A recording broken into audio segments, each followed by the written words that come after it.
And a good morning to you. Good morning to you too, and then good morning to our listeners this morning. Mm. Yes, Ralph, I remember the last time I spoke to you. mm, mm, mm. Yes, How are you where you are? I am very fine. I've always been fine. Mm. Yes, Uh, how, I would say that I'm very fine. Yes, and I wonder how the yes. situation is where you are. Is that relative calm? What is happening? Okay, my place is calm. I will just throw or shed a little bit of light onto the situation for you. So maybe you and then the listener can be able to comprehend how it's going around here. Majority of these is mostly dependent on where you are staying, where you work, or the caliber of work that you do. You will not see pockets of these things happening in the government offices or official private businesses. When I said official, big businesses that will not tolerate any kind of discrepancies or any kind of these protests or misbehavior because they have private securities. Also, depending on where you are staying, if you stay in a gated community or one of the well planned or organized areas where we have more civilized people, uh, mostly professionals who are nurses, doctors, teachers, and the likes, you will not have them uh, having enough time to have to join these to be moving around or want any disturbances within their community. So the targeted areas are mostly those people who are doing petty trading, mostly on the street in the CBD of the city. That's mostly where the matches are.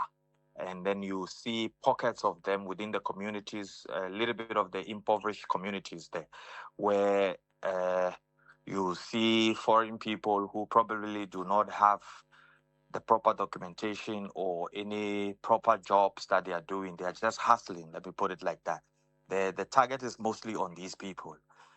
Yeah, that's how the situation is. So in my case, I'm living in one of the well organized areas there. We've never had situations like that, except for just the normal xenophobic talks why you are still here and all those things. But once you don't pay attention to them, it just goes away.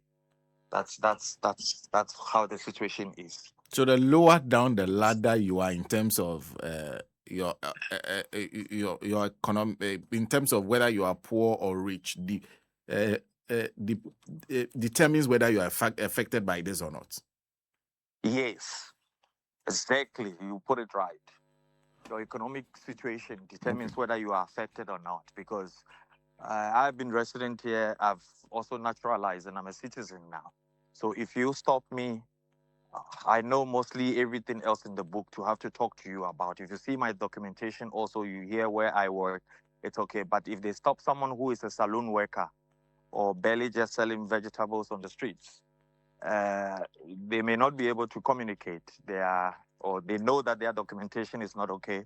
They are holding asylum or something which is not okay. So they'll be forced to have to hide or run away, or you see there. So that's that's the situation that we are talking about. Yeah, Clarity on how South yeah, Africa is organized. So because I want there are suggestions, and you also made that suggestion now that there are yes, places where this does not happen. So let's say, for example, where exactly in Ghana we organize in regions. You have towns, you have cities. Uh, which places don't you see this, and which places are you most likely to see this, and are there reasons for those? okay. As we speak now, the march itself is being organized in KwaZulu Natal. KwaZulu Natal is one of the provinces where I'll put it that they see themselves as if they own South Africa. Even to the other tribes in South Africa, if you don't speak their language, they will attack you. And from the look of things that they are showing on TV now, even some of the ministers have come out to speak against that. To them, if you don't speak their Zulu language, it means you are also a foreign national. So majority of the march as we speak now, it's been organized in Durban. Durban is the capital of KwaZulu Natal. And in the CBD, and it's a well built up area, majority of it, Devon is well built up. So it's easy to find people almost everywhere that you go. Foreign people, Indians, Lebanese, or everyone is just mixed there. So if you are not able to speak the Zulu language, which majority of the foreign people are not able to, it's easy for them to fish you out. These group of speaking people who are from KwaZulu Natal have migrated to the Eastern Cape province and also migrated to Gauteng province of South Africa to incite people there to have to case out foreign nationals. And if we have to delve on it small, I can tell you, I can confidently tell you that this is not going to end anytime soon. And the reason being that there's a local government elections which is coming up on I think on the 4th or the 6th of November. So there are pockets of factions within the ruling party and also from the opposition who wants to discredit those currently at the local government level holding positions. So these factions and then the people from the oppositions, they are inciting these violence within their political opponents. And the target in this case is to paint a picture that those in power right now are not doing the work as is expected of them and they need replacement. So if you look at it closely, government will hold these briefings on television, trying to educate its people on why they must not do this and that. But the problem, which is the protest, is not being tackled head on because it's happening and it's being influenced from KwaZulu Natal. This is how it is there. So the people from KwaZulu Natal, the Zulus, are the ones who are creating this problem. Majority of them. I see. That's interesting. And you're saying it will not end anytime soon because of the local election. When will the local elections happen? It will happen in November, the very first week of November. Okay. Somewhere around the 4th or 6th, they should be done. So I think by the middle of November, we should see the results coming out, and that should be putting a close to it. But as it stands now, even if law enforcement is trying to keep them down, we'll still see pockets of them. Mm-hmm. We'll still see pockets of them happening in small groups, on the streets, in the workplace. Okay. Because as it stands now, they are regrouping every now and then. And as of yesterday, an advisory has been issued by the Ghana High Commission, to guide people on how they must go about today, especially those living in Devon, where I just spoke about, because one of the big marches have been organized again for that area to still get rid of people who they claim are foreign nationals without the right documentation. What are these? Yes. Okay, so is it to get rid of foreign nationals? Now, the link to the elections, where does it come in? What are they seeking to achieve using the electoral process? Okay, you see, since the dawn of democracy here in South Africa, that was in 1994, till date, it's now 32 years now since the dawn of democracy. What has been promised to the locals, when I say local, the South Africans, they haven't been achieved or realized. There was a lot of, I wouldn't say deception. The plans are there in place, but implementation of those programs are very slow. Things that can bring opportunities to the locals is very slow. In terms of education also, it's not the best if you look at it in comparison to other countries that have the same status of South Africa. So with the elections coming up, majority of the people want to get rid of those who are not functioning, like those who were unable to deliver on the promises made to them. So this is it. It used not to be an attack on foreign nationals. It used to be political killings where opponents hire what they call here Inkabi. Inkabis are people who are assassins, local assassins, and then they track down their opponent and take down the opponent. There were series of them. Anytime there's election, series of them do happen. But there's been a very serious investigation that is ongoing now into those political killings, and people are being fished out. So everybody is recoiling. So now political opponents are no longer able to hire those assassins to kill their opponents. So they get into the locals, pointing out the failure of those in power to have to give them opportunities, and them also being majority of them being illiterates. They base it on foreign nationals as being the ones taking opportunities from them. But if you look at it closely, the opportunities they are talking about, they don't want those jobs. Let me put it like that. They don't want to do those jobs. And those that will actually employ them, they are not qualified for them. And majority of them also don't like working. They just like to, they don't like us to say that, but we have to point it out to them. You give them an opportunity, uh, they will not show up at work once you pay them. They will go drinking. The government gives them farms that the government bought from the whites and gave them to farm. They will eat everything from the farm, a very big commercial farm, marry a lot of wives. And then later on, they will just ask the government, did we tell you that we wanted to go into farming? So basically, where they are going with this is to destabilize their political opponents or those already who are in power so that they can be able to take their positions. Because when you work as a politician here in South Africa, there's a lot of money that is involved. A lot of power and money is involved. You'll be able to influence a lot of decisions.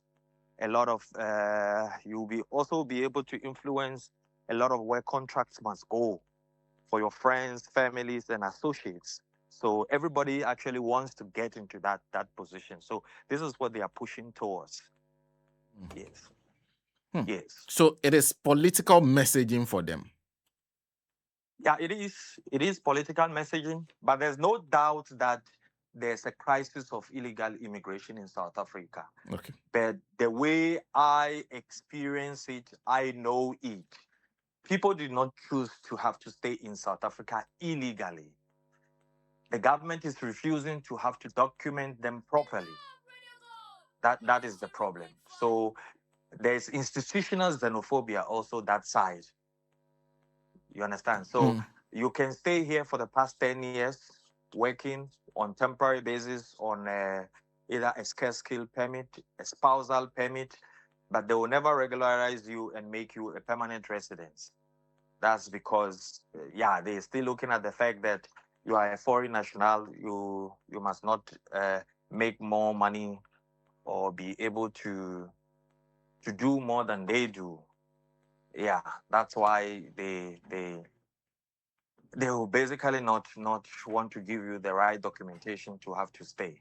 Is this limited to, because you're talking about, I heard you mention, I think you mentioned Asians are also there. I heard you mention Indians. I guess the whites are still very predominantly powerful in these societies, among others. Are those people touched at all, or is only the black skin? Once you have the black skin and you are not from their end, then you have a problem. You've asked a very interesting question. You see, as I explained to you before, those white people are very organized, as well as majority of the Indians. They are very organized. I don't know if you heard before, there's something we call the Black Economic Doctrine, the spider web economic doctrine, whereby when something enters into the spider web, it does not come out until the spider comes and tap that thing. The whites and then the Indians are using that kind of doctrine in the sense that they protected their community. An Indian does not report a fellow Indian to law enforcement. A white person does not report or attack a very white person in public. They solve their issues within them. They do not report majority of the issues to law enforcement. So you can see white people who are from France, who are from Netherlands, who are from UK, staying in South Africa. But because of where they are staying, and because they have their own white people link in those Home Affairs offices there, the blacks who are on the street marching, who are the Zulus and the other South Africans, they are scared to have to go to the communities where those people are living, because it's actually a gated community. When I say a gated community, we are looking at the likes of Trasaco Valley. Okay. You before you can enter into that premises, you will need you will need they will have to send a code to your phone as a visitor. You will use the code at the gate to be able to enter. So how do you go there? They have their own shopping complex. They have their own race car course. They have their own golf course. So even the Home Affairs officials who are blacks, they are scared to have to go there. So, and this is the way the white people have kept it. They've instilled a fear in the black population since apartheid, such that the blacks here in South Africa are very scared of the white people to have to touch them in any way. They always call them their bosses. They are always able to bow down to them. If I'm driving behind a white person now, the white person may not have a driving license. He may not be stopped by the traffic cops or the traffic police, but I, a black person who have a driving license, may be stopped. So this is the situation. They are not touched. Yes, the Indians are not touched. The white are not touched. Okay. This is because the Indians, we have South African Indians also, and their history dates back to about 101 or 102 years back, when they Okay. were brought from India as slaves to come and work on the farms here in South Africa. So Okay. they've stayed here for a period of 100 plus years. Their generations have come up and they are staying here. They've integrated themselves into government offices. So if an Indian needs a work permit or an Indian needs the documentation to be able to work here, they will just call the fellow Indian in the Home Affairs office and they will get that documentation. But for us, black people, we've not been able to do that because it's now that we've started coming within the past 30, within the past 25 years there. So we've not well been able to integrate ourselves into those offices. Yeah, so the black South Africans are not able to touch the white people who are illegal migrants there. They're not able to touch Indians. In fact, anyone who is of a different color than black people, they are not able to touch them. Mm. So to Yes, summarize, you are saying that these people yes, are going after the poorer you are, the more exposed you are to this kind of violence or yes, attack. attack. Yes, But they actually yes. do not want to do the jobs you are doing. They are not No, interested in doing your job. no, they are not. They are not. They will not sell vegetables on the streets. They won't. They will not guard the cars. They don't want to be security personnel. They don't want to work in the saloons. And these Yeah, are the people they they will. attack, people who provide this kind of services. Yes. As we speak now, they are facing the economic downfall of what they are doing, because these foreign nationals that they are chasing away, who are running businesses all over the cities now, they shut down their businesses. Their version of trotro is not able to get customers anymore. Those people who shop from these small shops that the foreign nationals are running, these people are not able to run those businesses anymore. So when they need something, they have to travel longer distances to be able to acquire these things there. And it's costing them much more, as well as those who are actually South Africans running complementary businesses like the taxi businesses are not able to get customers. So they may think that it's about foreign nationals, but it's actually affecting their local economy. The very people who because if you find a foreign national who is selling blankets or selling tomatoes or selling mangoes or things on the street, that foreign national bought it from the farm of a South African. So once they are chasing them out, it's going to take a time before they themselves will actually want to do those things. I don't think they're even interested, because they've been spoiled in the sense that if you have a kid, the government will pay you money to have to look after the kid. Most of their hospitals, public hospitals, are free for any medication. You can go for dialysis and things in the name of the government and all that. So they just want to stay back home and be receiving those money from the government. So it's going to take a while. Yeah, it's going to take quite a while to have to get them, the locals, to have to do those works that they're chasing the foreign nationals from. Yeah. Yes. Let me conclude by asking you whether you're surprised that there are many Ghanaians in this situation who've decided that, okay, if you offer us, if you're able to evacuate us back home, we don't mind. We'd actually join any plane you make available. Are you surprised that many Ghanaians, there's over 300 Ghanaians have so far agreed to relocate back to Ghana? Are you surprised by it? Oh, no, I'm not surprised. I'm not surprised. We've already known the situation of majority of our people here. Some of them, they are not in very good situations, but they cannot even leave because they don't have the means to have to buy tickets, to have to relocate home. This is the situation. So it doesn't surprise me at all. It's something that we are expecting, and we are very grateful for the government of Ghana that they've been able to they created a link that we shared in majority of the Ghanaian groups, telling our people that if you want to voluntarily relocate home, you can be able to fill up the form in this way and that way, and then the government of Ghana will be able to help you. That has been very helpful because you see so far about 250 to 300 Ghanaians have registered. So it's not surprising at all. Those who decided to stay behind are actually doing well, or wherever they are staying, they don't see anything going to happen to them anytime soon. Yeah, that's why they decided to stay. Okay. So it's not surprising at all. It's as expected. Yeah, and we know that the current government that we have will stand up for us. Yeah, yeah, Ralph. Yeah, so they must continue doing the best for those who want to relocate. We appreciate it a lot. Yes. Okay. I wanted to ask you a question to conclude. I said that was my last question, but I was also thinking. Yeah, no, it's fine. We can go ahead. From watching and witnessing this over the years, what do you think it will take for this to stop? It's very difficult to say because, for South Africa, it's in their constitution and their laws that when you are dissatisfied with something, you can organize yourself in groups and do protests. So until the government starts solving the problems of the locals and living up to the promises of job creations and a better life for them, I don't see it ending anytime soon.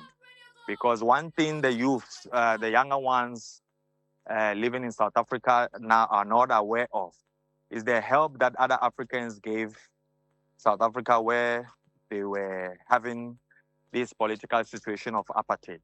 So to say it will end anytime soon, no, it will not. In the next 5 years, you'll still see. In the next 10 years, you'll still see them. So the best for anyone who is still staying behind is to have to prepare themselves if the situation subsides and relocate to a more, either a more better country or try to just move back home and start from there. And we saw the gentleman that they moved back home, how he was able to assist. Yeah, those our people back in Ghana who are listening, if you have a family member who is living in South Africa who wants to relocate back, and probably the person is sending you money and trying for you to assist them so they can relocate, they must just do well not to squander the money, but assist the person to have to relocate. Because one of the things which is very important here also, the skills that you will get here, and also the knowledge that you get here can make you be able to thrive well in Ghana. Very, very, very well in Ghana. Yeah. Yes. So yeah, that's it. Yeah. Ralph, thank you. Thank you as always for speaking to us. All right. Thank you too so much for having me as one of your guests to have to explain the situation to the listening Ghanaians. I appreciate it. Ralph Gley, a Ghanaian resident in South Africa. Very, very helpful in terms of putting all this into some context for us. The poorer you are, the more likely you are to face this kind of attack. Okay. Taking us to exactly 15 minutes past 9. The next thing we'll talk about has to do with something that I don't want to associate my birthday celebrants with.